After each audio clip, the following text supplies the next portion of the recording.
Now, with that said, landfall shuts down some of this heat engine, but cold water can do the same thing. It just does it a little slower than landfall does.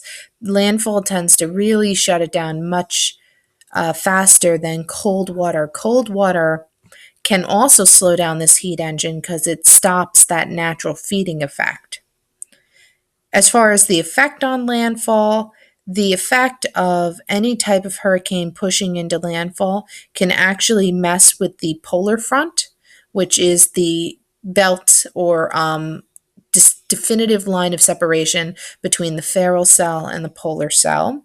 And it can kind of shift where the high pressure systems and low pressure systems are located in the continental United States. So, talking a little bit about hurricane destruction and fatalities.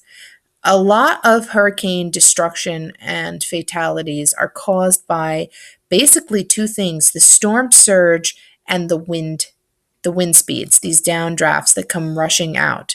While heavy rain has a lot of after effect to the storm, where the initial storm itself might bring about a lot of heavy rain, but that heavy rain falls and then has nowhere to go. And when it does finally make its way through the system to attempt to drain, it overruns storm drains and systems, and that causes flooding. And so this can be sort of a day later after effect of the storm. It can be huge flooding. It can even be a week later after effect of the storm when all of that water finally makes its way out of the groundwater system, if it actually did get to saturate through. Another major effect is it can do supersaturation of the soil. So the soil actually rises up because there's not enough space or capacity for the water that's in it, creating mudslides, landslides, mudslides in regions. And this is an incredible worry for mountainous regions. Another thing that can occur is flash flooding, which is that the storm occurs somewhere kind of farther away, but in a dry region. And so the soil is impermeable. So the rain can be many, many miles away, but the flood itself has nowhere to go except for downhill or down a canyon or down the flat surface because it cannot saturate or permeate into the soil. And because it can't do that, it creates a flash flood that'll flow through a system on this impermeable surface. And then finally, another major fatality or destructive force that can occur when hurricane seasons, when hurricanes hit, is tornadoes.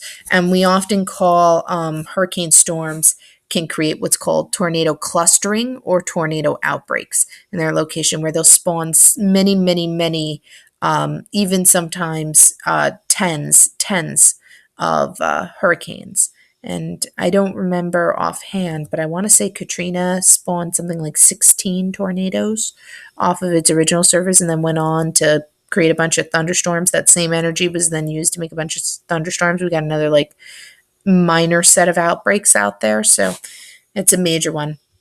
And then finally, what I mentioned in the beginning, storm surge, which is that rising sea level due to the intense updrafting of air mass under the hurricane itself. So as the hurricane begins to make landfall, it just pushes with the downdrafts at the front of the storm, the sea level up and into the mainland, creating high tides that are well above their high tide mark. So if high tide mark is a difference of 8 feet, I can all of a sudden get extreme high tide in my storm surge and see regions of 18 feet, right, that come to land.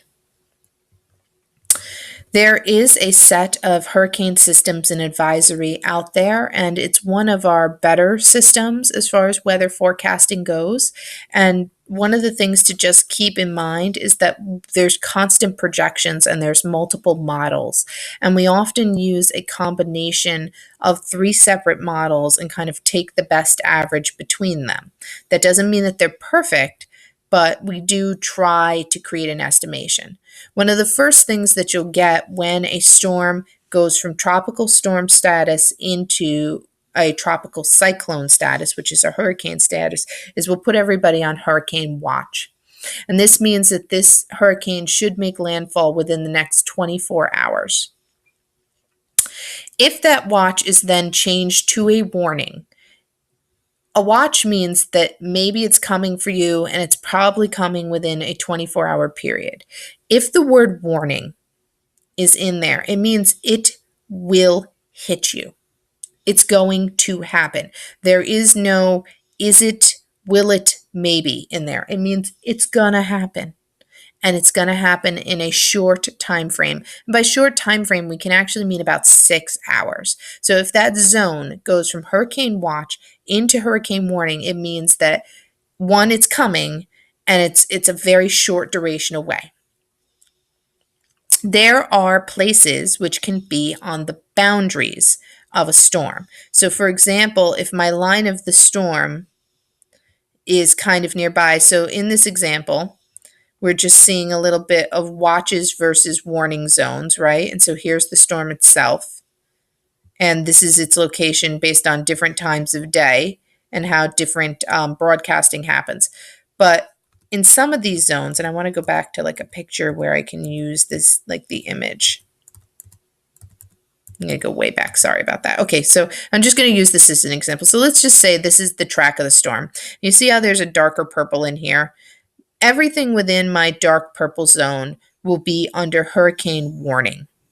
Everything in this lighter purple bubble behind it might be something that I'll put it on hurricane watch and say that you guys are on hurricane watch. Everything in this faded purple along the zone of where the hurricane's going to travel, I might give that a designation of tropical storm warning. So you're definitely going to get tropical storm conditions, and you are on hurricane watch in case the hurricane shifts right or left and ends up hitting you. So you know that it could happen, hurricane could happen, but you will most definitely get at minimum tropical storm conditions, which is that 35 to 74 miles per hour wind, some storm surge, and other things that'll go along with tropical storm. So that's how we kind of name it off, and that's why you have to pay attention, because you could be in a zone that has tropical storm warning, which means you're definitely going to get a tropical storm,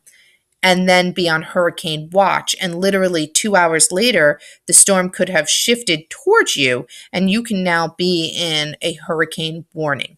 So always pay attention to what's going on when a hurricane or any huge storm or even tropical storm is on its way, because you never know how it's going to intensify. These things, while we understand them pretty well, the science is still under a high level of scrutiny and discovery, and our ability to do satellite imagery and collect data on them is only growing. And so we're getting better at it, but nothing is sure. Nothing is surefire. So it's always important to pay attention and be aware. That brings us to the intensity scale of these storms and what we call the Saffron-Simpson scale, which is the scale for measuring hurricane intensity. So once I get past a tropical storm into a tropical cyclone, that means that I've now hit a category. And this category is based on a few factors, one of which is how much pressure is there, because that low pressure center dictates how much air is going to move inwards at this system, which will increase pressure gradient force. The greater the difference in pressure gradient force, the faster the wind speed, right? So I can increase my wind speed. And then that kind of predicts some of what I'll expect for storm surge. But this storm surge thing is a little bit sloppy, because depending on how the inlet that goes in towards where the water would come into is formulated, and the seabed as I approach the coastline, I can actually get much higher storm surges in some zones and much lower storm surges, even though the storm itself is only a category 1. For example, I could get a storm surge up to 18 feet in that zone. But this is kind of a model of at hand how much storm surge can I expect, more or less, if I'm not at one of those weird inlets that I'll get a lot of funky weather. So looking a little bit at this, category 1 has a wind speed or rotational eye wall of 74 miles per hour up to 95 miles per hour.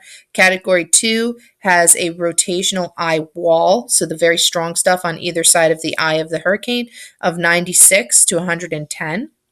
Category 3 is 111 up to 129. Category 4 is 130 up to 156. And Category 5 is anything over 150